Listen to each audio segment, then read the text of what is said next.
Coucou les loulous, aujourd'hui je vais vous expliquer la quatrième propriété des puissances.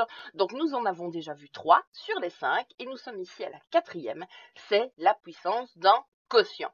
Alors vous allez me dire, oui c'est la puissance d'un quotient, un quotient c'est une division et vous avez noté une fraction. Eh bien pourquoi? Parce que si vous avez regardé ma vidéo sur les fractions, vous savez qu'une fraction c'est aussi une division. Donc ça représente aussi un quotient.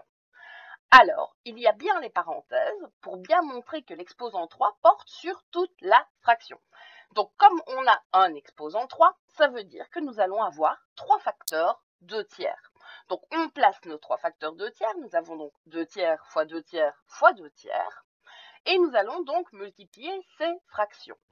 Alors, si vous vous souvenez de la multiplication de fractions, vous savez qu'il faut multiplier les numérateurs entre eux et les dénominateurs entre eux. Nous allons donc pouvoir noter 2 fois 2 fois 2 sur 3 fois 3 fois 3. Alors, on va maintenant regarder un petit peu ce qu'on a au numérateur et au dénominateur. Au numérateur, nous n'avons que des facteurs 2, ce qui va être génial pour remettre ça sous la forme d'une puissance. Nous avons donc 3 facteurs 2. Et au dénominateur, nous avons 3 facteurs 3. Donc ça va être très facile de remettre ça sous la forme d'une puissance. On peut donc noter que c'est égal à 2 exposant 3 sur 3 exposant 3. Alors, le but du jeu ne change pas. Il faut essayer de passer directement de la première à la dernière étape sans passer par les étapes intermédiaires qui sont extrêmement longues à écrire. Donc, par conséquent, il faut arriver à passer directement de 2 tiers le tout exposant 3 à 2 exposant 3 sur 3 exposant 3.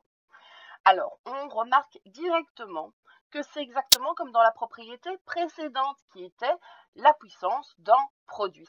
Dans la puissance d'un produit, on, entre guillemets, parce que ce n'est pas mathématiquement correct, distribuait l'exposant. Et ici, on fait exactement pareil. On avait 2 tiers le tout exposant 3 et l'exposant 3 se retrouve aussi bien sur le 2 que sur le 3, donc sur les deux termes de la fraction. Donc encore une fois, on distribue l'exposant. Alors, on va maintenant passer à la généralisation. Nous avons 2 tiers exposant 3 qui est égal à 2 exposant 3 sur 3 exposant 3. On va remplacer le 2 par A, le 3 par B et les exposants par M. Nous avons donc A sur B exposant M est égal à A exposant M sur B exposant M. Et notre formule, notre propriété est généralisée. Alors, en français maintenant, donc pour effectuer la puissance d'un quotient, donc d'une fraction, eh bien, il suffit d'élever chaque terme de la fraction à cette puissance. J'espère que cette vidéo vous a bien aidé et je vous dis à bientôt pour d'autres vidéos mathématiques.